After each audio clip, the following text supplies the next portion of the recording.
السلام علیکم ورحمۃ اللہ وبرکاتہ۔ اعوذ باللہ من الشیطان الرجیم، بسم اللہ الرحمن الرحیم۔ الحمد للہ والصلاة والسلام علی رسول اللہ وآلہ آل اللہ، واللعنۃ الدائمۃ علی اعدائہم واعداء اللہ من یوم عداوتہم الی یوم لقاء اللہ۔ عباد اللہ اوصیکم ونفسی بتقوی اللہ، اتقوا اللہ فإن خیر الزاد التقوی۔ بندگان خدا، آپ سب کو اور اپنے نفس کو تقوی الہی کی وصیت کرتا ہوں، تقوی الہی کی نصیحت کرتا ہوں، تقوی الہی کی جانب دعوت دیتا ہوں اور تاکید کرتا ہوں کہ اپنی زندگی تقوی کے مطابق بسر کریں، تقوی کے زیر سایہ زندگی گزاریں اور تقوی کی بنیاد پر معاملات زندگی قائم کریں۔ تقوی حیات انسانی کی حفاظتی تدبیر ہے، اللہ تعالیٰ کی جانب سے، خالق حیات کی جانب سے، اور زندگی اسی آغوش میں محفوظ رہتی ہے اور بن سکتی ہے۔ تقوی کے علاوہ انسان کسی بھی زندگی کے پہلو میں محفوظ نہیں ہے، اور اس کی سب سے بڑی دلیل موجودہ انسانی نسل اور اس کی پرخطر زندگی اور تباہی اور بربادی کا شکار زندگی ہے۔ چونکہ موجودہ انسانی نسل نے جہاں ترقی کی ہے اور بہت ساری چیزیں حاصل کی ہیں، وہاں تقوی سے دوری اختیار کی ہے۔ حتیٰ انسانی نسل کا وہ حصہ جو مومنین ہیں، مسلمین ہیں، اور جن کا دعویٰ یہ ہے کہ اللہ تعالیٰ کے دین کے پیروکار ہیں، انہیں بھی یہی مشکل درپیش ہے جو عموماً دیگر نوع بشر کو درپیش ہے، یعنی عدم تحفظ۔ اور اس عدم تحفظ کی بنیاد یہ ہے کہ مسلمان مومن ہونے کے باوجود بھی تقوی سے دوری ہے، اور تقوی سے دوری کی وجہ یہ ہے کہ انہیں جب دین پڑھایا گیا، سکھایا گیا، تلقین کیا گیا، تعلیم دیا گیا، تقوی کے بغیر دین کی تعلیم ہوئی ہے۔ اس لیے ہمیں مذہبی دنیا زیادہ بے تقوی نظر آتی ہے۔ گفتگو جب کرتے ہیں تقوی سے عاری، رد عمل دکھاتے ہیں تقوی سے عاری۔ جب بھی اپنے ہم نو، اپنے ہم مذہب، اپنے ہم مسلک کے ساتھ کوئی معاملہ انجام دیتے ہیں تو تقوی سے عاری اور معیار سے گرا ہوا، دینی معیار سے بہت دور اور ہٹا ہوا عمل کرتے ہیں، اور پھر خود ہی ایک دوسرے کی زندگی کے لیے خطرات بن جاتے ہیں اور زندگی کو خود اپنے ہاتھوں سے خطرات میں ڈال دیتے ہیں۔ اللہ تعالیٰ نے انسان کی حفاظت کے لیے اہتمام فرمایا، اور حفاظتی اہتمام سے پہلے اس کی ہدایت کا انتظام کیا ہے۔ ہدایت میں اللہ تعالیٰ نے انبیاء کرام علیہم السلام کو مبعوث فرمایا، آسمانی کتابیں نازل فرمائیں، اوصیاء مقرر فرمائے اور منصوب فرمائے، اور پھر پوری امت کے اندر علماء کو مأمور فرمایا تاکہ وہ تقوی کی تعلیم دیں، تقوی کی تبلیغ کریں، تقوی کی ترویج کریں اور تقوی کی بنیاد پر امت قائم کریں۔ تقوی کا سب سے بڑا عامل قرآن کریم نے صراط مستقیم قرار دیا ہے۔ سورہ مبارکہ انعام کے مطابق اللہ تعالیٰ کا فرمانا ہے کہ یہ میرا سیدھا راستہ ہے، ان ھذا صراطی مستقیم فاتبعوہ، یہ میرا سیدھا راستہ ہے، مستقیم راستہ ہے، اس کی پیروی کرو، اس کی اتباع کرو۔ وَلَا تَتَّبِعُوا السُّبُلَ، اور اس کو چھوڑ کر، صراط کو چھوڑ کر، سبل، اس کے موازی اور اس کے ارد گرد اور اس کے مقابلے میں بنے ہوئے راستے، ان کی پیروی مت کرو، وہ تمہیں گمراہ کر دیں گے اور تباہ کر دیں گے۔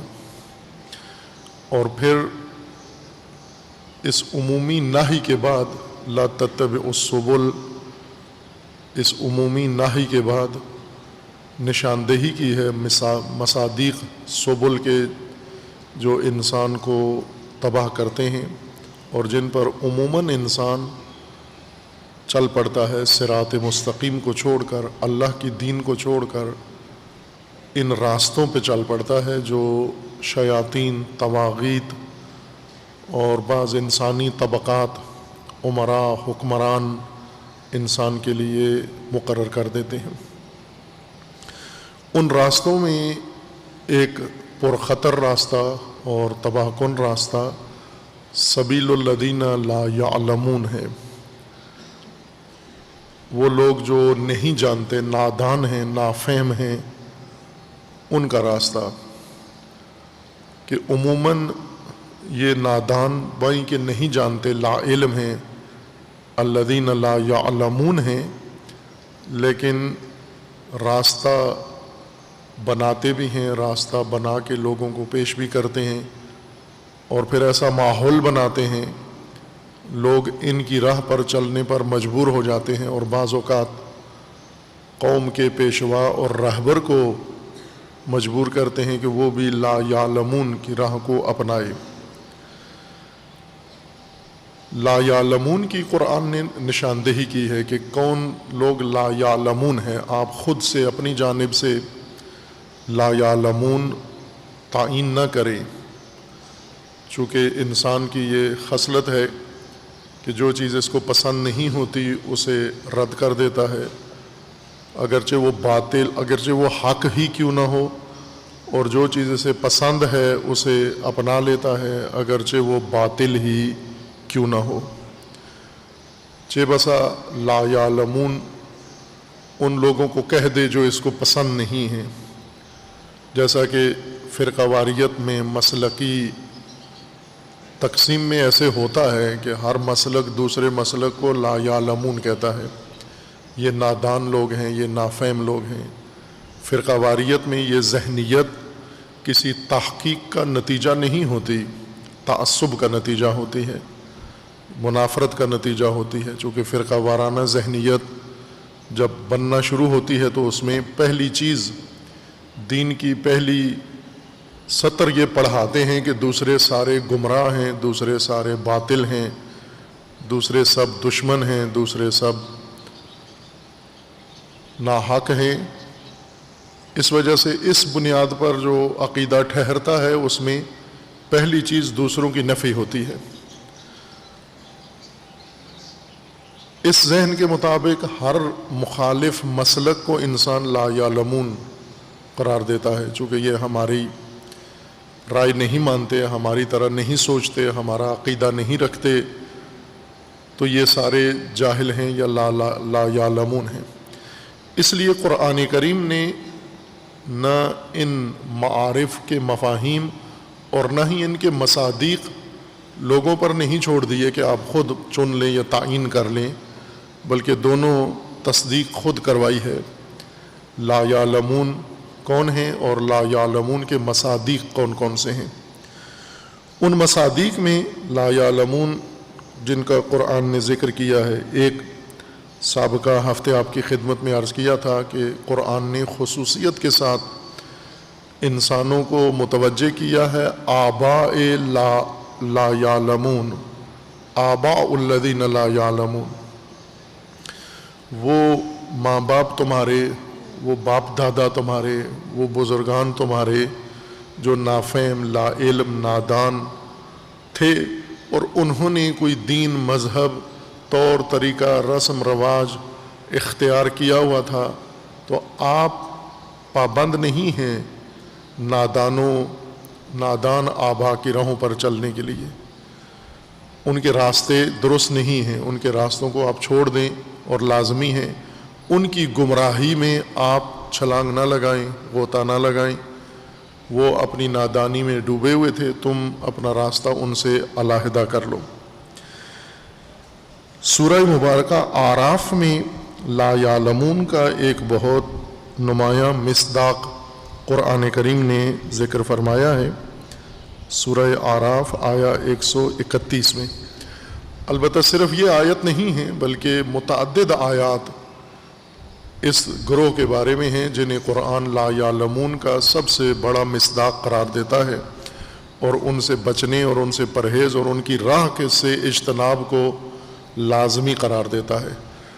اور ہر وہ چیز جس سے قرآن نے منع کیا ہے، غیر مسلمانوں نے تو وہ ساری چیزیں اپنائی ہیں، گمراہوں نے، اہل کتاب نے، یہود نے، نصارہ نے، مشرکین نے، لیکن گویا مسلمانوں کو بھی کوئی اندر اناد ہے قرآن سے، نعوذ باللہ، کہ جس چیز سے قرآن روکتا ہے تاکیداً اس کے اوپر چلتے ہیں اور اس کو اپناتے ہیں۔ ہم آج کے موجودہ مسلمان نسل کی زندگی کا مطالعہ کریں، جائزہ لیں، کتنی چیزیں جو مسلمان کر رہے ہیں اور قرآن روک رہا ہے۔ آپ کو بہت موارد ایسے ملیں گے، ہزاروں نمونے ملیں گے، سینکڑوں نہیں ہزاروں نمونے متاسفانہ آپ کو ملیں گے، جس میں آج کی نسل، مسلمان نسل ایسے کام کر رہے ہیں جن سے قرآن روک رہا ہے، منع کر رہا ہے کہ یہ نہیں کرنا تم نے۔ جس میں سب سے موٹی مثال تفرقہ ہے، لا تفرقوا۔ قرآن کریم کی متعدد آیات تفرقے سے روک رہی ہیں، اور مسلمان اور علماء تاکیداً تفرقہ کرتے ہیں، مقدس جان کر، عبادت سمجھ کر تفرقہ کرتے ہیں اور پھیلاتے ہیں۔ اب یہ وہ موٹی مثال ہے کہ قرآن جس سے روکتا ہے مسلمان اس کو انجام دیتا ہے۔ اسی طرح لا یعلمون سے قرآن روکتا ہے، الذین لا یعلمون، نادان، نافہم، لا علم، بے خبر، احمق، بے وقوف لوگوں کے پیچھے مت چلو، ان کی راہوں کو مت مانو، ان کے مشورے، ان کی تجاویز، ان کے راستے، ان کی سیاست، اس کو آپ ہرگز تسلیم نہ کرو، نہ مانو، چونکہ لا یعلمون ہے، یقیناً جو شخص لا علم ہے وہ خطا کار ہے۔ ان میں ایک طبقہ جس کی آج مسلمان تاکید کے ساتھ پیروی کرتے ہیں، وہ ہے اکثریت، جمہور جس کو کہا جاتا ہے، اکثریت کی پیروی کرتے ہیں، اکثریت کی پیروی پر سارے فیصلے کرتے ہیں، حتیٰ مذہب بھی اکثریت کی آراء پر بناتے ہیں، اکثریت کی آراء سے مذہبی فیصلے کرتے ہیں، مذہبی مراکز چلاتے ہیں اور مذہبی سلسلے بناتے ہیں، یعنی مذہبی دنیا کو بھی اکثریت کے معیار کے مطابق اور اکثریت کے پیمانے سے ہدایت کر رہے ہوتے ہیں۔ اور اکثریت قرآن کے نزدیک الذین لا یعلمون کا سب سے موٹا اور نمایاں مصداق ہے۔ لوگوں کی اکثریت، جمہور جس کو ہم کہتے ہیں، یہ قرآن کے نزدیک لا یعلمون ہے، ایک بڑا مصداق یہ ہے۔ آپ توجہ فرمائیں، متعدد آیات ہیں، یہ پہلے ہم نے کسی باس میں یہ باس مفصل یہ آیات پڑھی تھیں، اور پھر جستہ گریختہ بعض دیگر مطالب کے ضمن میں، ابحاث میں، موضوعات میں ان آیات کی طرف اشارہ رہتا ہے، اور بعد میں بھی ممکن ہے کسی زمرے میں آئیں۔ یہاں پر چونکہ ہم یہ دیکھ رہے ہیں کہ صراط مستقیم سے لوگوں کو سبل دور کرتے ہیں، سبل میں ایک ہے سبیل الذین لا یعلمون، لا یعلمون کے متعدد طبقات ہیں، جیسے اشارہ کیا ہے آباء لا یعلمون، ان میں سے اکثریت ناس، لوگوں کی اکثریت بھی قرآن کے نزدیک لا یعلمون کا ایک مصداق ہے۔ فَإِذَا جَاءَتْهُمُ الْحَسَنَةُ، یہ سورہ اعراف ہے، آیا 131 میں۔ فَإِذَا جَاءَتْهُمُ الْحَسَنَةُ قَالُوا لَنَا هَٰذِهِ، جب انہیں کوئی بھلائی ملتی ہے، حسنہ ملتا ہے، حالات بہتر ہوتے ہیں، انہیں کوئی نعمت ملتی ہے، کوئی توفیق میسر آتی ہے، کامیابی ملتی ہے، تو کہتے ہیں لَنَا هَٰذِهِ، یہ ہماری وجہ سے ہوا ہے، ہماری محنت کا نتیجہ ہے، ہماری کوشش کا نتیجہ ہے، ہماری تگ و دو کا نتیجہ ہے۔ اب پاکستان میں تو ہر چیز اپنی طرف منسوب کر لیتے ہیں، حتیٰ موسم بھی، بارشیں ہوں تو اس کا بھی کریڈٹ لے لیتے ہیں کہ یہ ہماری وجہ سے ہے یا فلاں پارٹی کی وجہ سے ہے۔ فَإِذَا جَاءَتْهُمُ الْحَسَنَةُ قَالُوا لَنَا هَٰذِهِ، جب انہیں کوئی بھلائی، حسنہ، خیر ملتا ہے تو اپنے آپ کو اس کا ذمہ دار قرار دیتے ہیں کہ یہ ہماری وجہ سے ہوا ہے، ہماری وجہ سے قوم کو یہ ملا ہے، ملک کو یہ ملا ہے، دین مذہب میں جو رونق ہے یہ ہماری وجہ سے ہے، ہم نہ ہوتے تو یہ سب کچھ نہیں ہونا تھا۔ وَإِن تُصِبْهُمْ سَيِّئَةٌ يَطَّيَّرُوا بِمُوسَىٰ وَمَنْ مَعَهُ، اور جب کوئی سیئہ، نقصان، مصیبت، مشکل، برائی ملتی ہے، ان کو غلطی کرتے ہیں، ناکامی ہوتی ہے، نقصان ہوتا ہے، تو پھر تطیر کرتے ہیں۔ تطیر موسیٰ اور موسیٰ کے ساتھیوں کا تطیر کرتے ہیں، یعنی شگن نکالتے ہیں۔ اس نقصان کا سبب و باعث موسیٰ اور موسیٰ کے ساتھیوں کو قرار دیتے ہیں کہ یہ بنی اسرائیل کا قصہ ہے کہ یہ ساری مشکلات ہماری موسیٰ کی وجہ سے ہیں، بلائیاں ان کی محنت کی وجہ سے ہیں، کوشش کی وجہ سے ہیں، اور ان کی اپنی کاوش و صلاحیت کی وجہ سے ہیں، اور جتنی خرابیاں ہیں، الجھنیں ہیں، مشکلات ہیں، یہ سب موسیٰ کی وجہ سے ہیں، اور موسیٰ کے تطیر کرتے ہیں۔ الا انما طائرهم عند اللہ، خوب انہیں معلوم ہونا چاہیے کہ ان کا طائر اللہ کے پاس ہے، اللہ کے ہاں ہے۔ ولیکن اکثرهم لا یعلمون، لیکن اکثر لا یعلمون ہیں، اکثر نادان ہیں، اکثر نافہم ہیں۔ اور قرآن کریم میں ہے کہ آپ نے لا یعلمون کی پیروی نہیں کرنی۔ اس سے زیادہ واضح تر آیت ہے اکثریت کی پیروی سے ممانعت کی، اس سے زیادہ وضاحت ہے قرآن کریم کے اندر۔ ابھی آیہ کریمہ عرض کروں گا آپ کی خدمت میں۔ تطیر وہ کام جو مسلمان تاکیداً کرتے ہیں، بلکہ باقاعدہ پیشہ بنا کے کرتے ہیں، اور پھر روزمرہ کی مشکلات تطیر سے حل کرتے ہیں، یہ جو ممنوع چیز ہے، تطیر حرام کام ہے، لیکن موجودہ مسلمان نسل بھی اور پچھلے بھی کرتے ہیں، خصوصاً بر صغیر کے لوگ، مختص نہیں ہے بر صغیر کے مسلمانوں میں، باقی بھی کرتے ہیں، لیکن بر صغیری زیادہ تطیر کے قائل ہیں۔ اس کی وجہ یہ ہے کہ ہندی تہذیب کا حصہ ہیں، رسم و رواج ہندی ہیں، اور ہندی تہذیب خرافاتی تہذیب ہے۔ دنیا کی تمام تہذیبوں سے زیادہ ہندی تہذیب، جو ہماری اپنی تہذیب ہے، جو ہم نے اپنائی ہوئی ہے، جس کے مطابق زندگی گزار رہے ہیں، جس کے رسم و رواج پر ہم پابند ہیں، پابندی کے ساتھ عمل کرتے ہیں، اس کی بنیاد خرافات پر ہے، خرافاتی ترین تہذیب ہے یہ۔ اور بھی تہذیبیں خرافاتی ہیں، سب تہذیبوں کے اندر خرافات ہیں، مغربی تہذیب میں خرافات ہیں، یونانی تہذیب میں خرافات ہیں، ایرانی تہذیب میں خرافات ہیں، مصری تہذیب میں خرافات ہیں، لیکن اگر موازنہ کریں تو ہندی تہذیب میں سب سے زیادہ خرافات ہیں۔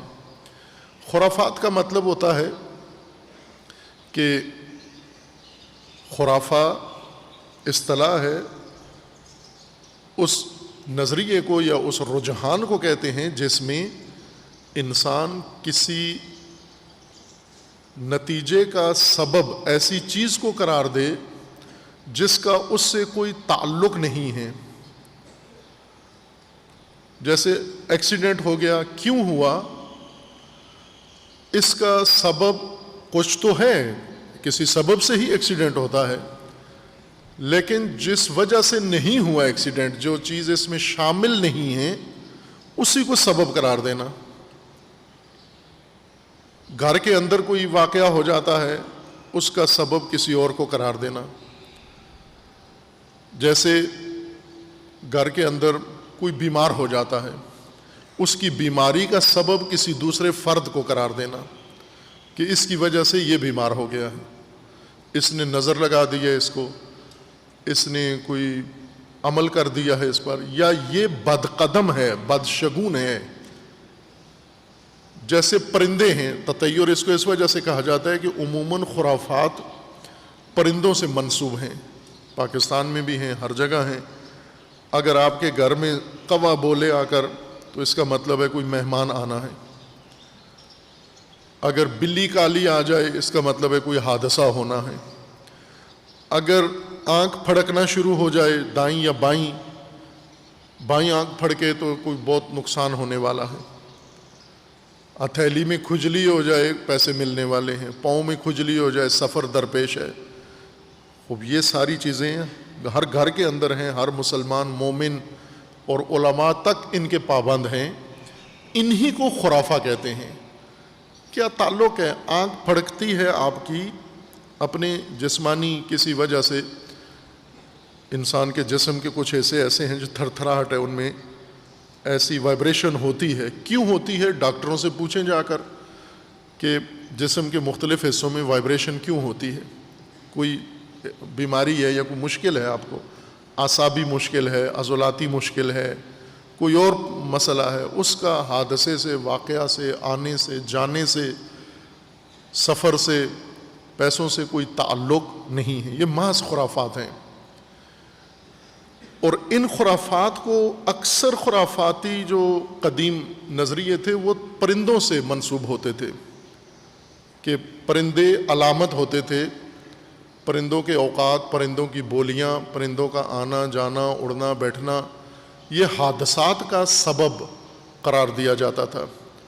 اس لیے پرندے کو ذمہ دار قرار دینا یہ تطیر تھا. طیر سے چیزیں منسوب کرتے تھے. پھر آہستہ آہستہ پرندوں کے علاوہ دوسری چیزوں کو بھی، جانوروں کو، بلیوں کو اور انسانوں کو، یا مختلف رنگ والے لوگ. کچھ لوگ ہوتے ہیں کہ اگر صبح آپ کی نگاہ کسی ایسے شخص پر پڑے جیسے عموماً اپنے خرافاتی ذہن سے کہتے ہیں یہ منحوس انسان ہے، اگر اس پر نظر پڑ گئی صبح تو آپ کا کام، آپ کا دن بہت خراب گزرے گا، موڈ آف رہے گا، دفتر میں ڈانٹ پڑے گی، کام خراب ہوگا، آج ایکسیڈنٹ ہوگا، فلاں ہوگا. یہ ساری چیزیں لوگوں کے چہرے، لوگوں کی رنگت، لوگوں کی نجات، نسل، اس سے منسوب کرتے ہیں. یہ بدشگونی اور نیک شگونی کہ یہ فلاں شخص بہت بدشگون ہے. مثلا بعض بچوں کے بارے میں ہے کہ جب سے یہ بچہ پیدا ہوا ہے تو اس کا باپ پکڑا گیا ہے، جیل چلا گیا ہے. بچے کی وجہ سے باپ جیل چلا گیا یا اپنی کرتوت کی وجہ سے جیل چلا گیا ہے؟ بچے معصوم کا اس میں کیا تعلق ہے؟ کہتے ہیں یہ پیدا ہوا تھا، باپ جیل چلا گیا تھا. پھر اس کے بعد یہ فلاں مثلاً پیدا ہوا بچہ تو باپ جیل سے آزاد ہو گیا. تو کہتے ہیں بچے کی وجہ، یہ نیک قدم بچہ ہے، یہ بد قدم بچہ ہے، یہ نیک شگون ہے، وہ برا شگون ہے. یہ تطیر کہلاتا ہے. شگون تطیر ہے. چند چیزیں جو ممنوع ہیں اور ہم تاکیدن کرتے ہیں. ایک فال نکالنا، فال، ٹاس، تسبیح کے دانے گھمانا. ایک دانہ آیا تو کام ہو جائے گا، 2 دانے آئے تو کام نہیں ہوگا. یہ بھی فال ہے، یہ غلط ہے، منع ہے. لا تفعلوا. اور خصوصاً قرآن سے فال نہ نکالو. لا تفعلوا بالقرآن. قرآن فال کی کتاب نہیں ہے، ہدایت کی کتاب. ایسے ہدایت لو، قرآن کا صفحہ کھولو، یہ آیت آئی ہے بد ہے، یہ آیت آئی ہے خوب ہے. اوپر بد و خوب آیات کو استخارے کے لیے جس کا نام استخارہ رکھا ہوا ہے، یہ فال ہے، یہ استخارہ نہیں ہے. استخارہ مستحب عمل ہے اور تاکیدی عمل ہے اور درست ہے اور سنت ہے استخارہ.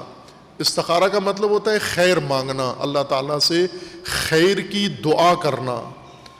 جس طرح جو کام کرو بسم اللہ سے شروع کرو. بسم اللہ تو استخارہ نہیں ہے. جو کام بھی اچھا کام کرنا چاہتے ہو بسم اللہ الرحمن الرحیم سے شروع کرو. اسی طرح جو کام کرنا چاہتے ہو اللہ سے اس میں خیر پہلے طلب کرو کہ پروردگارہ میں یہ نیت کر رہا ہوں، ارادہ کر رہا ہوں، یہ کام کاروبار شروع کر رہا ہوں، سفر کر رہا ہوں، اس میں خیر قرار دے. یہ خیر مانگنا، طلب کرنا، یہ استخارہ کہلاتا ہے. فعال استخارہ نہیں ہے لیکن تاکیداً کرتے ہیں اور سب کرتے ہیں. اسی طرح تطیر، شگون. قوم موسیٰ اس میں مبتلا تھے کہ جو ان کو نقصان ہوتا تھا، پریشانیاں ہوتی تھیں، وہ کہتے تھے یہ موسیٰ کی وجہ سے ہیں. موسیٰ سے پہلے یہ مسائل نہیں ہوتے تھے. موسیٰ سے پہلے کسی کو پھوڑے پھنسیاں نہیں نکلتے تھے. موسیٰ سے پہلے کسی کو زکام نہیں لگتا تھا. موسیٰ سے پہلے لوگوں کو کھانسی نہیں ہوتی تھی. موسیٰ سے پہلے بخار نہیں ہوتا تھا. موسیٰ سے پہلے لوگوں کے فصلیں خراب نہیں ہوتی تھیں. جب سے موسیٰ آئے ہیں یہ کام ہونا شروع ہو گئے. جو نیکی، اچھائی، خوبی، بھلائی سامنے آتی تھی وہ کہتے تھے یہ ہماری اپنی وجہ سے ہے، یہ ہماری محنت کی وجہ سے ہے، یہ ہماری کوشش کی وجہ سے ہے. آیہ کریمہ میں اصل مطلب یہ بتایا جا رہا ہے کہ شگونی غلط کام ہے، تطیر غلط کام ہے، اور مخصوصاً اپنے پیشوا کو تطیر کرنا کہ یہ بدشگون ہے، نعوذ باللہ، موسیٰ اور ساتھی موسیٰ کے. یہ کیوں کرتے ہیں؟ یہ لا یعلمون کی وجہ سے. کون ہے لا یعلمون؟ اکثر لوگ، اکثر انسان، اکثر بنی اسرائیل، اکثر قوم موسیٰ یہ لا یعلمون ہیں. اکثرہم لا یعلمون، چونکہ نادان ہیں، نافہم ہیں. خرافات نادانی اور لا یعلمون کا ایک نتیجہ ہے.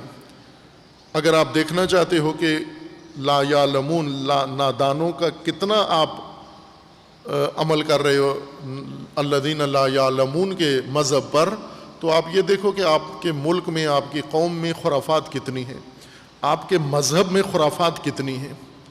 جس مذہب کے پیروکاروں میں خرافات زیادہ ہوں گی، اس کا مطلب یہ ہے کہ اس مذہب کی زمام، اس مذہب کی لگام وہ لا یعلمون کے ہاتھ میں ہے، نادانوں کے ہاتھ میں ہے، نافہموں کے ہاتھ میں ہے، جن سے روکا گیا ہے کہ ان کے پیچھے مت جانا، ان کی پیروی نہ کرنا.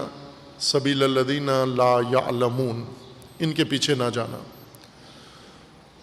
اور اس کو قرآن کریم نے لا یعلمون، اکثر لا یعلمون میں سے ہیں، سورہ انعام میں زیادہ واضح تر بیان کیا ہے. قرآن نے ہماری سیاست پر بھی بات کی ہے اور ہمیں متوجہ کیا ہے کہ آپ کیا کر رہے ہو، کس راہ پر چل رہے ہو.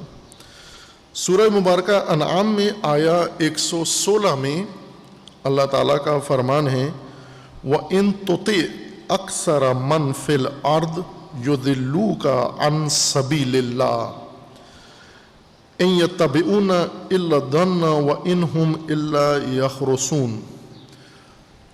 نبی اکرم صلی اللہ علیہ وآلہ وسلم کو خطاب ہے اللہ تعالیٰ کا کہ اے نبی، اگر آپ نے اکثریت کی پیروی کی، وَإِن تُطِعْ أَكْثَرَ مَنْ فِي الْأَرْضِ، بعض نے اس اکثرہ کو لوگوں کی اکثریت کے بجائے پیغمبر اکرم کی اطاعت کی اکثریت کی تاکید قرار دیا ہے. یعنی اگر آپ نے اکثر اوقات لوگوں کی، ان لوگوں کی، من فی الارض کی پیروی کی، تو یہ آپ کو ایک کام یہ کریں گے کہ سبیل اللہ سے ہٹا دیں گے آپ کو.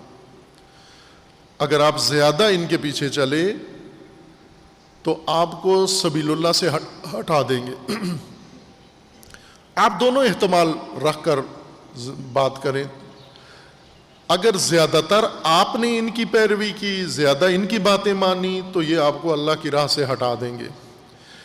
یا ان میں اکثریت کی، من فی الارض، اکثر من فی الارض کی اگر پیروی کی آپ نے، اکثریت جو زمین پہ رہتے ہیں اس اکثریت کے فیصلوں کے مطابق اگر عمل کیا آپ نے، تو اس کا ایک یقینی نتیجہ ہے وہ یہ کہ یضلوک عن سبیل اللہ، اللہ کی راہ سے آپ کو بہکا دیں گے، بھٹکا دیں گے آپ کو. چونکہ اکثریت کی مشکل کیا ہے، کیوں روکا جا رہا ہے کہ اکثریت، انسانوں کی اکثریت ایک بڑا خطرہ انسانیت کے لیے ہے۔ یہ اکثریت میں آ کر جو معیار قرار دیتے ہیں، اکثریت کو پیمانہ قرار دیتے ہیں، اکثریت کس بات پر پیمانہ ہے؟ کون سے علم نے اکثریت کو بنیاد قرار دیا ہے کسی چیز کی تشخیص کے لیے؟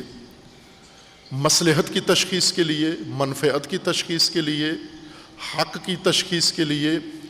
مثلاً آپ علوم میں جائیں، سائنس میں جائیں، سائنس میں کہاں پر اکثریت کو پیمانہ قرار دیا گیا ہے تجربے کے لیے، مشاہدے کے لیے، نتیجے کے لیے؟ یا سائنس کا کون سا نتیجہ ہے جو اکثریت کی رائے سے ثابت ہے؟ اگر اکثریت ختم ہوگی تو سائنس کا یہ نظریہ باطل ہو جائے گا۔ خوب ظاہر ہے سائنس کا جو پیمانہ ہے حقیقت کو پرکھنے کا، وہ تجربہ ہے، مشاہدہ اور تجربہ ہے، کہ اگر آپ نے بار بار کسی چیز کو تجربہ کیا اور ایک جیسا نتیجہ نکلا تو یہاں سے سائنس میں یہ نتیجہ لیا جاتا ہے کہ یہی چیز سبب ہے اس نتیجے کا، اور یہ سبب معلول ہے اس عمل کا جس سے بار بار یہ نتیجہ سامنے آتا ہے۔ خوب یہاں انسانی اکثریت کی کوئی رائے نہیں ہے۔ اکثریت جب کہتی تھی کہ زمین کے گرد سورج گھومتا ہے، اکثریت یہ کہتی تھی، لیکن سائنسدان ڈٹا ہوا تھا کہ زمین سورج کے گرد گھومتی ہے، اور اکثریت گمراہی پر تھی۔ اکثریت کا نظریہ باطل ہوا۔ اکثریت تو پیمانہ نہیں ہے۔ اور عقل میں، عقلی میدان میں اکثریت کس چیز کا نتیجہ پیمانہ ہے؟ سماجیات میں اکثریت کس چیز کا پیمانہ ہے؟ معاشریات میں اکثریت کس چیز کا پیمانہ ہے؟ دین میں اکثریت کو کہاں پیمانہ قرار دیا گیا ہے کہ جب آپ کو بات سمجھ میں نہ آئے، اللہ کا حکم سمجھ میں نہ آئے تو آپ اکثریت کی طرف رجوع کر لیں، یا جب آپ نے ملک و قوم کے تقدیر کے فیصلے کرنے ہیں تو آپ اکثریت سے پوچھ لیں۔ اگر اکثریت کسی چیز کا پیمانہ ہوتی تو اکثریت تو ہمیشہ سے ہے۔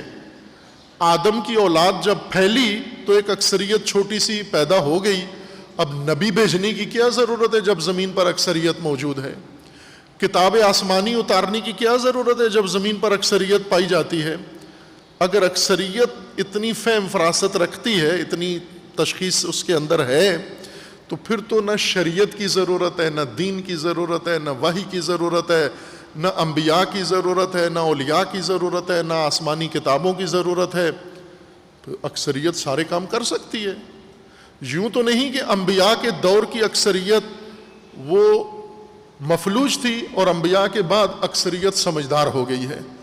اکثریت ہمیشہ ایک ہی مزاج کی ہے، انسان ہمیشہ ایک ہی مزاج کا ہے۔ انبیاء کے دور میں ہو تو بھی قرآن نے انبیاء کو روکا ہے کہ اکثریت کی پیروی نہ کرنا، اکثریت کی اطاعت نہ کرنا، اکثریت کے مطابق فیصلے نہ کرنا، اکثریت کو پیمانہ قرار نہ دینا۔ بہت ہی نامعقول پیمانہ ہے جو لوگوں نے اپنا لیا ہے عملی طور پر۔ کسی جگہ پر بھی ہو، اکثریت دیکھ لیتے ہیں کیا کہتے ہیں، اکثریت سے پوچھ لیتے ہیں کیا کہتے ہیں۔ وہ اکثریت، حضرت نوح ایک طرف، اکثریت ایک طرف۔ خوب یہاں جمہور کے ماننے والے کیا کہیں گے؟ مکمل طور پر حضرت نوح کے مقابلے میں ہیں جمہور، حضرت لوط کے مقابلے میں ہیں جمہور، اکثریت، حضرت موسیٰ کے مقابلے میں ہیں اکثریت، رسول اللہ صلی اللہ علیہ وآلہ وسلم کے مقابلے میں ہیں اکثریت۔ اکثریت کو کب اور کیوں پیمانہ، کس معیار کے مطابق پیمانہ قرار دیا گیا؟ یہ تحقیق طلب بات ہے، غور طلب بات ہے کہ یہ اکثریت بیچ میں کہاں سے معیار بن کر انسانی زندگی کا ترازو بن گیا، میزان بن گیا۔ کہ ہم نے اکثریت کی بنیاد پر فیصلے کرنے ہیں، اکثریت کی بنیاد پر حکومت چلانی ہے، اکثریت کی بنیاد پر۔ قرآن کا فرمانا ہے کہ اکثریت کی ایک مشکل یہ ہے کہ اکثریت علم نہیں رکھتے۔ یہ سب سے بڑی کمزوری اکثریت کی یہ ہے کہ لا علم ہوتے ہیں، اکثرہم لا یعلمون، لا علم ہیں۔ اور لا علمی کے اندر، ان کے اندر ایک اور مشکل یہ ہے لا علمی میں کہ علم کے متبادل انہوں نے ایک اور حالت اپنائی ہوئی ہے، اس کو علم کہتے ہیں، اور وہ ہے ظن، گمان۔ اکثریت گمان کے پیروکار ہیں، گمان رکھتے ہیں، گمان کو علم کہتے ہیں۔ جیسے کچھ بھی ہو جائے، مثلا ابھی یہاں بیٹھے بیٹھے اسی مجلس میں ہمیں نہیں معلوم باہر کیا ہوا ہے، آ کر باہر سے کوئی بندہ آ کر خبر دے کہ جی باہر کوئی بڑا واقعہ ہو گیا ہے۔ اب یہ سارے یہاں بیٹھے ہیں، انہیں نہیں پتہ، یہ نہ وہاں گئے ہیں نہ دیکھا ہے، پھر بھی پوچھیں جی بتاؤ کیا ہوا ہے، سب کہیں گے ہمیں پتہ ہے کیا ہوا ہے، ہم جانتے ہیں کیا ہوا۔ کہاں سے جانتے ہیں آپ تو یہاں مسجد میں بیٹھے ہوئے ہیں، آپ وہاں گئے نہیں، آپ کے سامنے یہ سب کچھ نہیں ہوا، لیکن یہ ضرور کہیں گے کہ ہمیں پتہ ہے۔ پتہ اسے مراد کیا کہتے ہیں؟ پتہ کا مطلب کیا ہے؟ یعنی گمان اس کا، تخمینہ اس کا، اندازہ اس کا، ظن اس کا۔ اپنے گمان کو پیمانہ قرار دیتے ہیں، اپنے گمان کے اوپر اقدام کرتے ہیں، فیصلہ کرتے ہیں، اور یہی گمان اپنا دوسروں پر ٹھونستے ہیں، انبیاء کرام پر، ائمہ پر، علماء پر، رہبروں پر، پیشواؤں پر، حکمرانوں پر اکثریت اپنا گمان ٹھونستے ہیں، اور اس گمان کے نتیجے میں گمراہی پیدا ہوتی ہے۔ اس لیے رسول اللہ صلی اللہ علیہ وآلہ وسلم کو اللہ تعالیٰ کا فرمان ہے وَإِن تُطِعْ أَكْثَرَ مَنْ فِي الْأَرْضِ، اگر یہ زمین پہ جو رہتے ہیں ان میں سے اکثریت کی آپ اگر پیروی کرتے ہیں، يُضِلُّوكَ عَنْ سَبِيلِ اللَّهِ، یہ اللہ کی راہ سے آپ کو ہٹا دیں گے۔ یہ ایک لازمی نتیجہ اکثریت کو معیار قرار دینے کا یہ ہے کہ آپ راہ خدا سے یقیناً ہٹ جاؤ گے۔ اَن يَتَّبِعُونَ، کیوں اکثریت اتنی خطرناک ہے؟ اس لیے کہ اَن يَتَّبِعُونَ إِلَّا الظَّنَّ، چونکہ یہ تخمینے اور ظن و گمان کے اتباع کرتے ہیں۔ وَإِنْهُمْ إِلَّا يَخْرُصُونَ، تخرص، خرص اندازے لگانا، اندھیرے میں تیر پھینکنا، تک مارنا، اس کو آزاد ترجمہ پنجابی میں کریں، تک مارنا، یعنی نادانستگی میں تیر چلانا، ایسے ایک بات کر دینا کہ شاید ٹھیک ہو جو میں کہہ رہا ہوں، شاید ٹھیک ہو۔ یہ تخرص کرتے ہیں، اندازے لگاتے ہیں، تخمینے لگاتے ہیں، اور اس تخمینے کے اوپر اپنے تمام معاملات قائم کرتے ہیں۔ بس قرآن کریم کا یہ فرمانا ہے کہ تقوی صراط مستقیم سے تمہیں حاصل ہوگا۔ صراط مستقیم پر قائم رہنے کے لیے تمہیں سبل سے اجتناب کرنا ہوگا، دوری اختیار کرنا ہوگی۔ سبل میں متعدد سبل ہیں جو صراط مستقیم سے انسان کو ہٹاتے ہیں، ان میں سے ایک خطرناک راستہ سبیل الذین لا یعلمون ہے۔ لا یعلمون کون لوگ ہیں؟ جو نہیں جانتے، انہیں قرآن نے مصداق ان کا معین کیا ہے، اور ان میں ایک لا یعلمون کا ایک مصداق بڑا نمونہ نمایاں اکثریت ہے۔ لوگوں کی اکثریت لا یعلمون کے زمرے میں آتے ہیں۔ اقلیت ہمیشہ دانا ہوتے ہیں، عالم ہوتے ہیں، سمجھنے والے ہوتے ہیں۔ عالم سے مراد ڈگری ہولڈر نہیں ہے، سند یافتہ نہیں ہے، مدرسے یونیورسٹی سے پڑھا ہوا عالم نہیں کہنا تھا۔ یعلمون، ہم جو عالم کہتے ہیں سند جس کے پاس موجود ہے۔ قرآن عالم، یعلمون اس کو کہتے ہیں علم جس کے پاس ہو۔ سند اور علم میں کوئی تلازم نہیں ہے کہ جس کے پاس علم ہے ممکن ہے اس کے پاس سند نہ ہو۔ اسی طرح علامہ طباطبائی ہے، ان کے پاس کوئی سند نہیں تھی۔ بہت سارے بڑے بڑے سائنسدان وہ کسی اسکول مدرسے میں پڑھے ہی نہیں تھے کہ وہاں سے ان کو سند دی جاتی، بلکہ بعض شخصیات، نامور شخصیات، مخترع، موجد، جنہوں نے سائنس میں بڑی بڑی اختراعات کی ہیں، انہیں نالائق ہونے کی وجہ سے، ڈل ہونے کی وجہ سے، کمزور ہونے کی وجہ سے اسکول نظام میں فیل ہونے کی وجہ سے نکال دیا گیا تھا اسکولوں سے، اور یہ پہلی کلاس سے ہی مدرسے سے نکال دیے گئے تھے، یہی جنہوں نے بڑے بڑے کارنامے انجام دیے ہیں۔ اب یہ عالم تھے، علم رکھتے تھے، سندیں نہیں تھیں ان کے پاس۔ شہید مطہری علم رکھتے ہیں، سند نہیں ہے کوئی ان کے پاس، ڈاکٹر نہیں ہے، پی ایچ ڈی نہیں ہے، ماسٹر نہیں ہے، گریجویٹ نہیں ہے، یہ سندیں نہیں ہیں۔ اور کتنے ایسے سندیں اٹھائے ہوئے، ان کی سندوں کا بوجھ قرآن کے بقول کے یحملو اسفارا، وہ مثل حمار، بعض کی سندیں اتنی ہیں گدھا نہیں اٹھا سکتا ان کا بوجھ، لیکن علم ذرا برابر نہیں ہے، لا یعلمون ہیں، نافہم ہیں، نادان ہیں اور نا تجربہ کار ہیں، ہمیشہ غلط فیصلہ لوگوں کے لیے کرتے ہیں۔ پس لا یعلمون اور یعلمون کا فرق سند نہیں ہے، جو جانتے ہیں اور جو نہیں جانتے، جو نہیں جانتے ان سے پرہیز کا کہا گیا ہے۔ اور جیسا میں نے عرض کیا تھا کہ آپ اگر آج کی مسلمان نسل کی زندگی کو غور سے دیکھیں، اور آسان طریقہ کہ اپنی زندگی دیکھ لیں، ہمیں باقیوں کی بھی زندگی سمجھ میں آ جائے گی کہ کتنے کام قرآن نے منع کیے ہیں جو ہم کر رہے ہیں۔ قرآن نے سود سے منع کیا، ہم کھا رہے ہیں۔ قرآن نے جھوٹ سے منع کیا، ہم بولتے ہیں۔ قرآن نے ظلم سے منع کیا، ہم کرتے ہیں۔ قرآن نے فتنے سے منع کیا، ہم کرتے ہیں۔ قرآن نے تفرقے سے منع کیا ہے، ہم کرتے ہیں۔ قرآن نے لا یعلمون کی پیروی سے روکا ہے اور ہم تاکیداً لا یعلمون سے ہی سب کچھ کرواتے ہیں۔ بعض لا یعلمون سند یافتہ اور بعض لا یعلمون بغیر سند کے، اور ان لا یعلمون میں ایک بڑا مصداق اکثریت ہے جن کے ہاتھ میں ملک و ملت و دین کی زمام دی جاتی ہے کہ اکثریت سے پوچھ کر فیصلہ کرو کہ قوم کا رہنما کون ہوگا، الیکشن کروا لو، انتخاب کروا لو، ملک کا زمامدار کون ہوگا، اکثریت سے پوچھ لو رہبر کون ہوگا، اکثریت سے پوچھ لو قائد کون ہوگا، اکثریت سے پوچھ لو پیشوا کون ہوگا، اکثریت سے پوچھ لو درست کیا ہے، اکثریت سے پوچھ لو نادرست کیا ہے۔ اور قرآن فرماتا ہے جس دن اکثریت کے پیچھے چلے اس دن تمہیں راہ خدا سے ہٹا دیں گے۔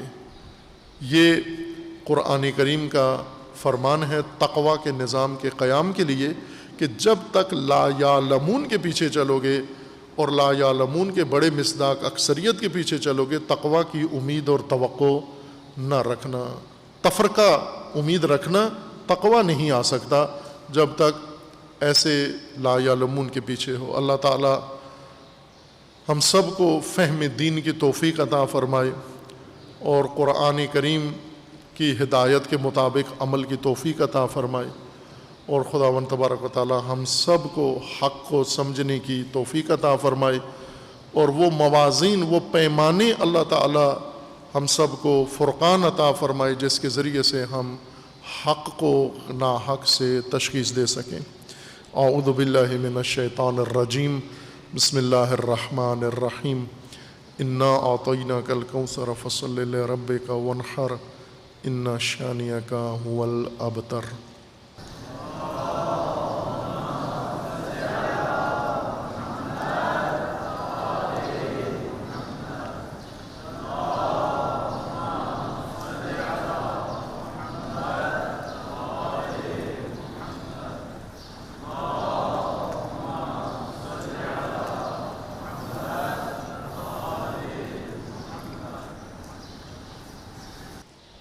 اعوذ باللہ من الشیطان الرجیم، بسم اللہ الرحمن الرحیم،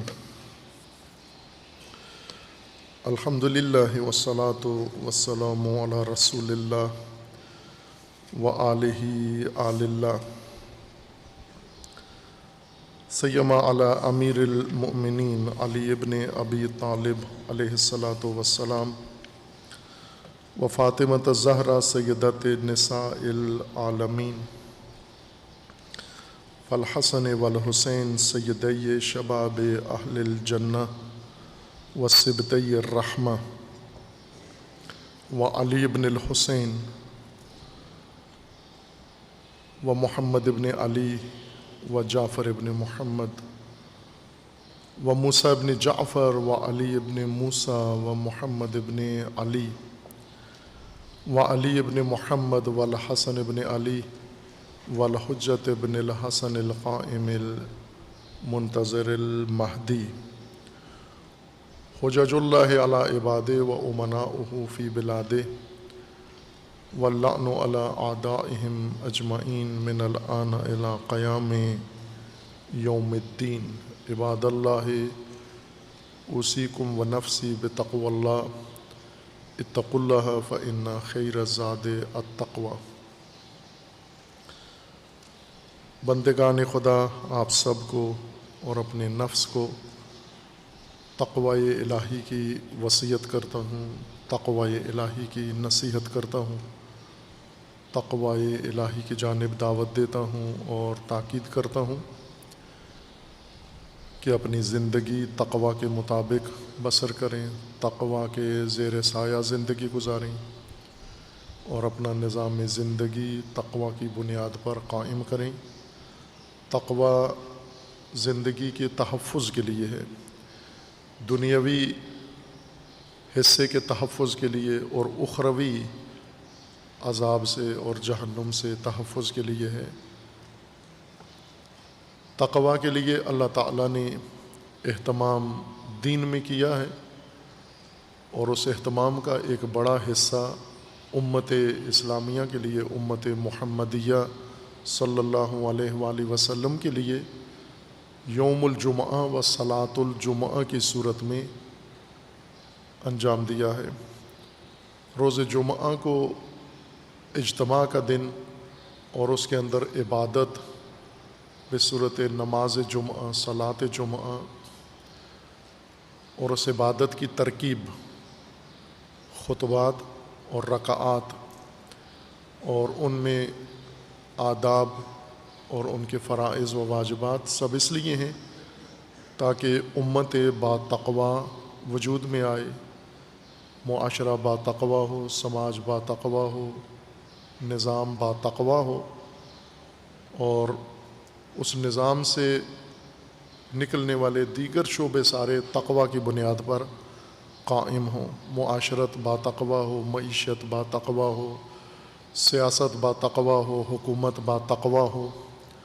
تقوی اس طرح بنیاد میں ڈالا ہے حیات انسانی کی کہ تمام اس سے اگنے والی پھوٹنے والی ساری چیزیں تقوی کی تاثیر لے کر قائم ہوں۔ لیکن بعض شبہات کی وجہ سے یوم الجمعہ اور اس کے اندر جو عبادت ہے صلاۃ الجمعہ، اس میں شبہات کی بنا پر لوگوں میں بے رغبتی پیدا ہوئی ہے، اور آج بھی یہ رغبتی ہے۔ جتنا آگے بڑھ رہا ہے زمانہ، ان شعائر کی نسبت بے رغبتی بڑھتی جا رہی ہے، اور گزشتہ زمانوں میں چلی آ رہی تھی۔ شہید ثانی رحمۃ اللہ علیہ جو بہت ہی نامدار فقہائے امامیہ میں سے ہیں، انہوں نے اپنے زمانے میں یہ احساس کیا کہ شدید بے رغبتی مومنوں کے اندر موجود ہے نماز جمعہ کی بابت۔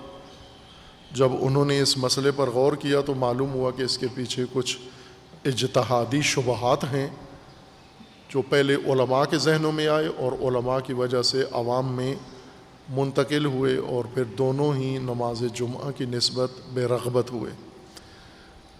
شہید نے ان شبہات کی تحقیق کی اور تحقیق کر کے اس کی وجہ تلاش کی ہے، اور پھر وہ کتاب کی شکل میں ہمارے سامنے پیش کی ہے، جس کے اقتباس ان خطبات میں آپ کی خدمت میں پیش ہو رہے ہیں۔ شہید کا یہ فرمانا ہے کہ نماز جمعہ واجب ہے تعیناً و عیناً، آغاز سے رسول اللہ صلی اللہ علیہ وآلہ وسلم کے عہد سے نماز جمعہ واجب ہے، اور قیامت تک اسی طرح واجب رہے گا جس طرح سے رسول اللہ کے زمانے میں اس کو معین کیا گیا تھا۔ پھر بیچ میں جو خصوصیات زمانوں کی آئیں گی اس میں نماز جمعہ کے وجوب پر کوئی اثر نہیں پڑے گا۔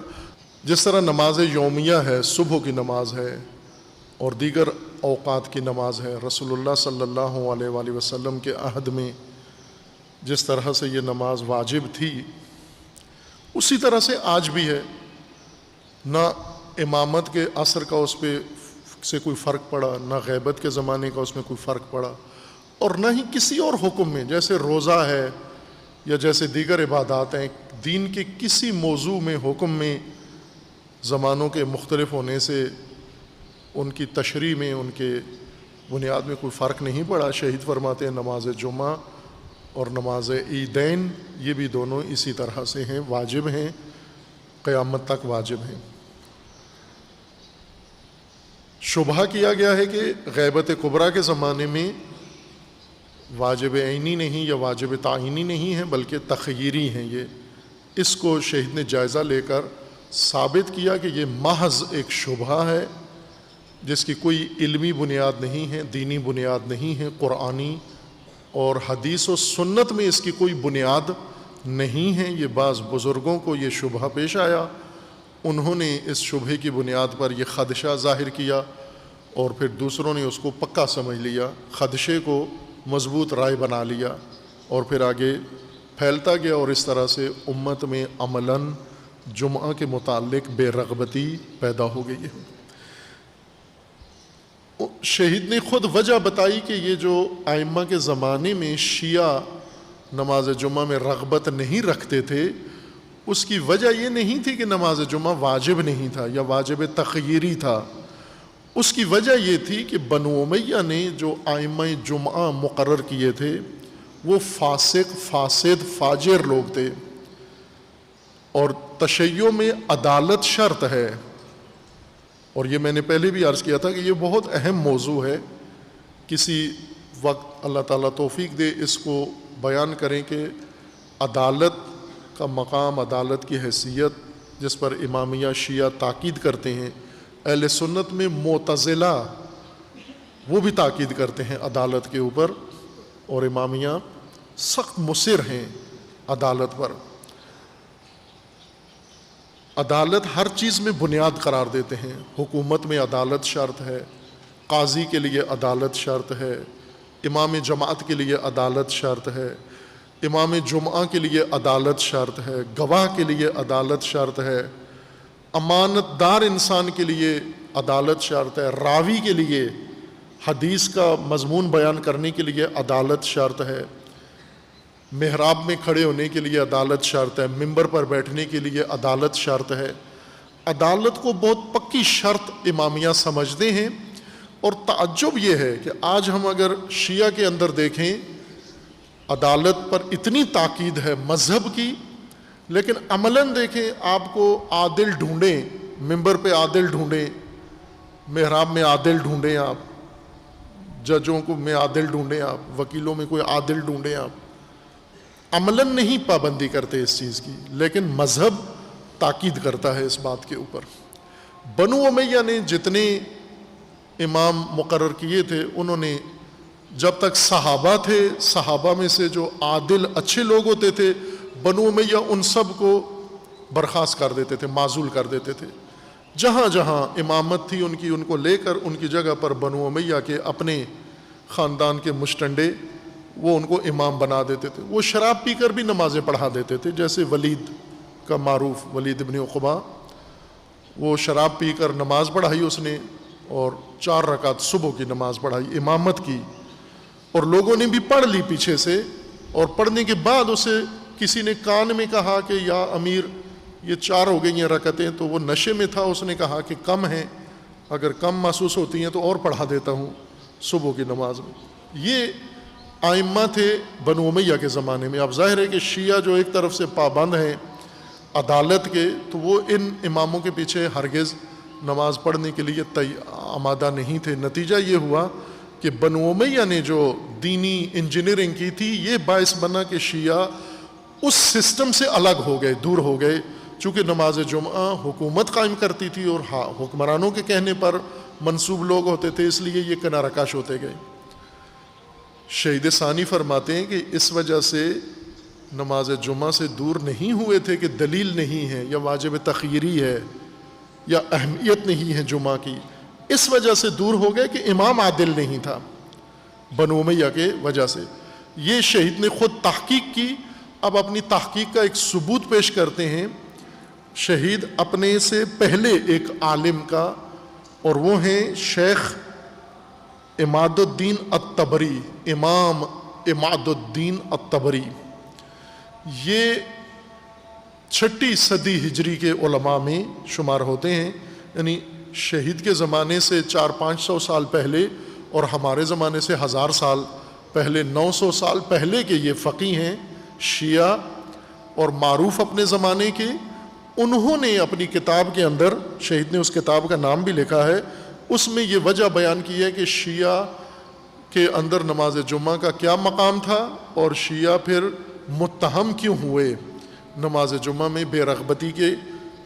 وقد تنبہ قبلی، شہید ثانی فرماتے ہیں مجھ سے پہلے میرے پیشوا بزرگ، لہذا الوجہ الذی ذکرتہ الشیخ الامام عماد الدین الطبری رحمہ اللہ، مجھ سے پہلے اس نکتے کی طرف توجہ دلائی ہے شیخ امام عماد الدین الطبری نے فی کتابہ المسمى بنہج العرفان الی ہدایت الایمان۔ ان کی کتاب کا نام ہے، شہید نے کتاب کا ایڈریس بھی دے دیا ہے، نہج العرفان الی ہدایت الایمان۔ اس کتاب میں اس بزرگوار نے یوں فرمایا ہے، فقال فیہ بعد نقل الخلاف بین المسلمین فی شروط وجوب الجمعہ۔ 1000 سال پہلے گزرے ہوئے شیعہ فقی، انہوں نے اس کتاب کے اندر لکھا ہے کہ مسلمانوں کے اندر نماز جمعہ کے واجب ہونے کی شرائط کیا ہیں۔ یہ لکھ کر پھر یہ جملہ لکھتے ہیں، ان الامامیۃ اکثر ایجابا للجمعۃ من الجمہور۔ جمہور اکثریت مسلمانوں کی اہل سنت تھے اس وقت بھی آج بھی، لہذا ان کو جمہور کہتے ہیں، اور ان کے مقابلے میں شیعہ یعنی اکثریت اہل سنت مسلمان، اور ان کے مقابلے میں اقلیت میں شیعہ مسلمان۔ مسلمانوں کے تمام جو مسالک ہیں، مذاہب ہیں اور علماء ہیں، ان میں امامیہ جمہور کی نسبت یعنی اہل سنت کے علماء اور اہل سنت کے فقہاء کی نسبت امامیہ زیادہ تاکید کرتے ہیں نماز جمعہ کے وجوب پر۔ امامیہ زیادہ مؤکد ہیں، نماز جمعہ کے وجوب پر تاکید کرتے ہیں۔ وَمَعَ ذَلِكَ يُشَنِّعُونَ عَلَيْهِمْ بِتَرْكِهَا، باوجود اس کے کہ امامیہ دوسرے مذاہب اور مسالک کی نسبت وجوب نماز جمعہ پر زیادہ تاکید کرتے ہیں، اس کے باوجود بدنام ہیں، اس کے باوجود تشنیع کی جاتی ہے ان پر، بے ترکہا کہ یہ نماز جمعہ نہیں پڑھتے، نماز جمعہ ترک کرتے ہیں۔ اس اکثر و ایجابن کے باوجود باقی تمام مذاہب کی نسبت نماز جمعہ پر تاکید زیادہ ہے ان کے ہاں، نماز جمعہ کے متعلق ان کے اندر رغبت زیادہ ہے، سب زیادہ ہے، لیکن اس کے باوجود تشنیع بھی ہوتی ہے کہ یہ نماز جمعہ نہیں پڑھتے۔ کیوں؟ حیثو انہم لم یجوز الاہتمام بالفاسق ومرتکب الکبائر والمخالف فی العقیدۃ الصحیحہ۔ اس کی وجہ یہ ہے کہ ان کے ہاں عدالت شرط ہے، اور عدالت شرط ہونے کی وجہ سے یہ فاسق کی امامت میں نہ جماعت یومیہ پڑھتے ہیں اور نہ ہی جمعہ پڑھتے ہیں۔ اور اسی طرح جو گناہ کبیرہ کا مرتکب ہوتا ہے، مرتکب کبیرہ کے پیچھے بھی نماز نہیں پڑھتے، والمخالف فی العقیدۃ الصحیحہ، اور جس کا عقیدہ ٹھیک نہ ہو اس کے پیچھے بھی نماز نہیں پڑھتے، عقیدہ بھی صحیح ہو، عمل بھی صحیح ہو، صالح ہو۔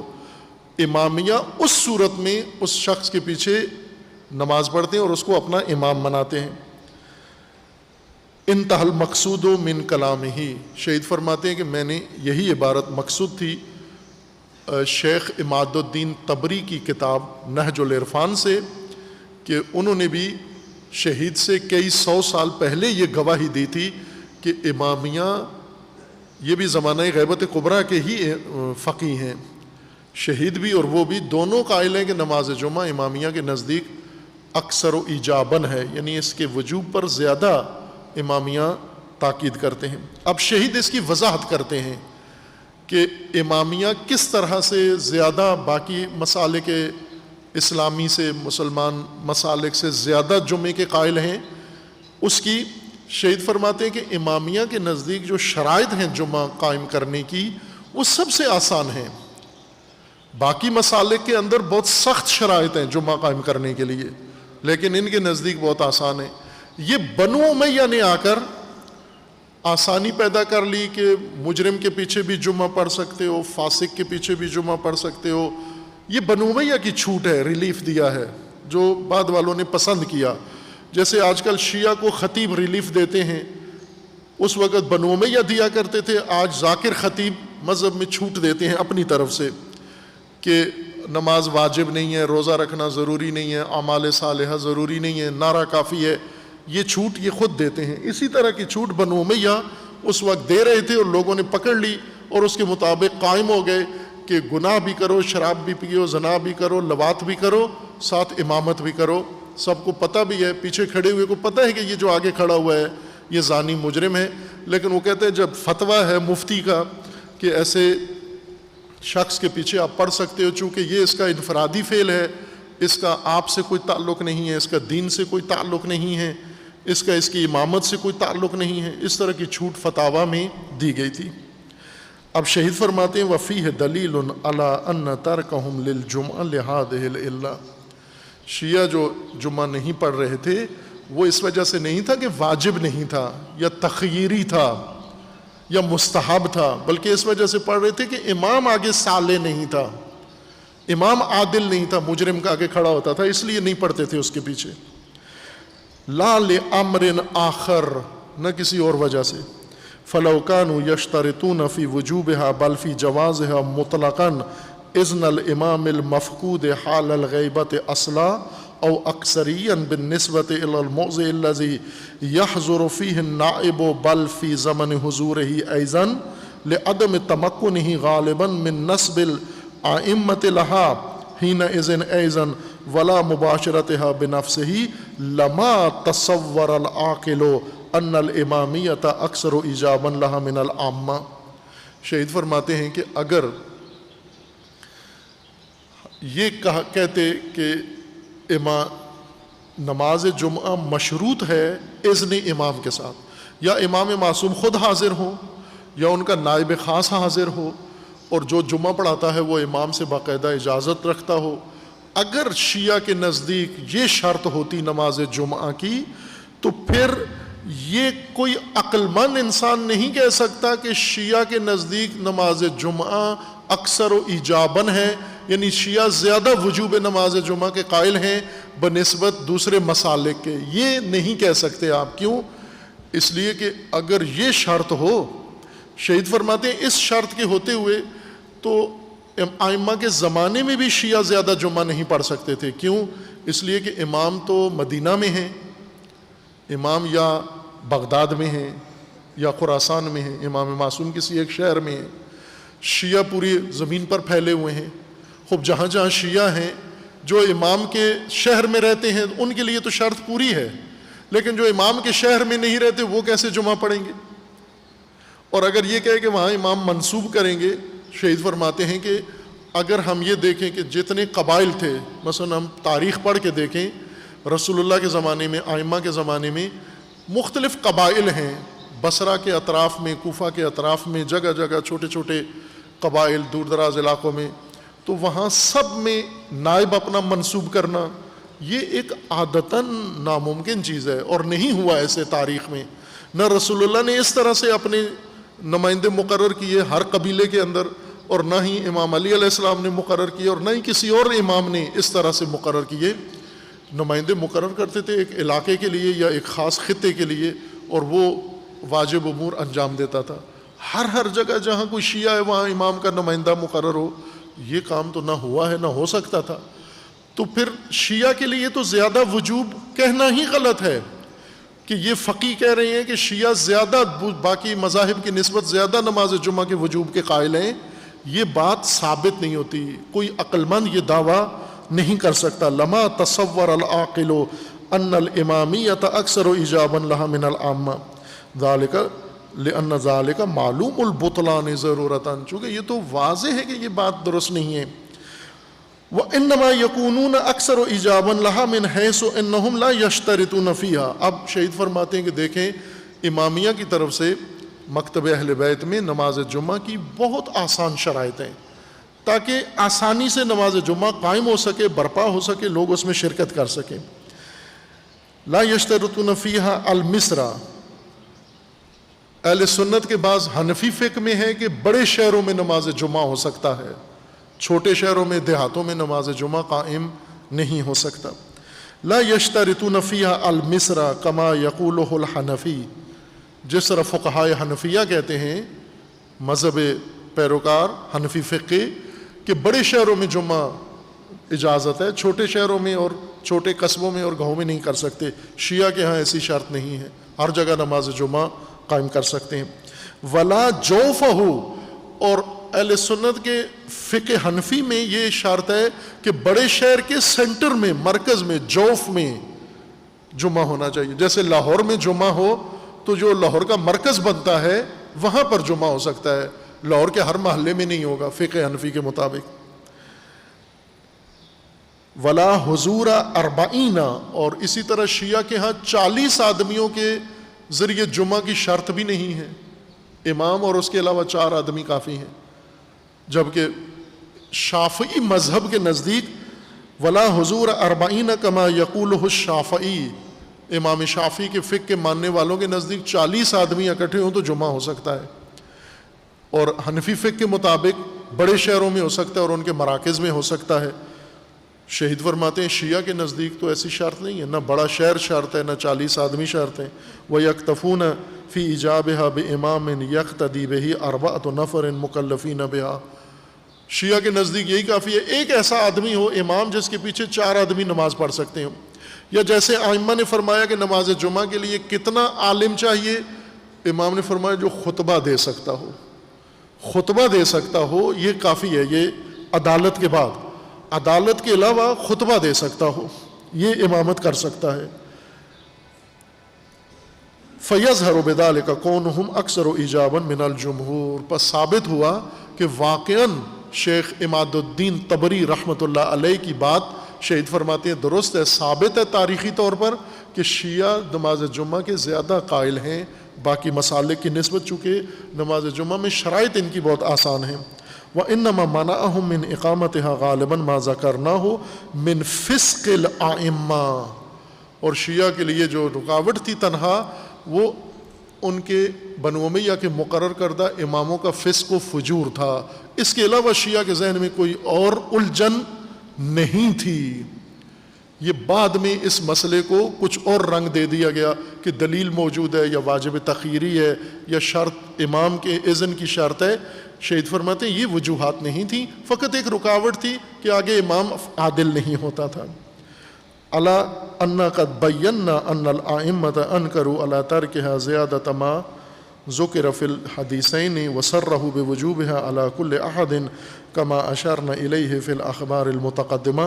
وقوله علیہ السلام لا یؤذر الناس فیها وقول الباقر علیہ السلام من ترک الجمعۃ 3 جمع متوالیہ طبع اللہ علی قلبہ فأی مبالغۃ نکیر اعظم من هذا وأی مناسبۃ فیہ للواجب التخییری لأن ترک فرد منہ الى الفرد الآخر جائز اجماعا لا یجوز ترتب الضم علیہ قطعا. یہ ایک گزشتہ دلیلوں کی اور اس بیان کی خلاصہ گیری کر رہے ہیں، جمع بندی کر رہے ہیں شہید ثانی. اسے بعد میں انشاءاللہ بیان کریں گے. اللہ تعالی ہمیں شعائر دینی کو آداب کے ساتھ قائم کرنے کی توفیق عطا فرمائے اور خداوند تبارک و تعالی ہمیں دین کی فہم کی صحیح توفیق عطا فرمائے اور ارکان دین پر عمل پیرا ہونے کی اللہ تعالی توفیق عنایت فرمائے انشاءاللہ. اعوذ باللہ من الشیطان الرجیم. بسم اللہ الرحمن الرحیم. قل هو اللہ احد اللہ الصمد لم یلد ولم یولد ولم یکن له کفوا احد.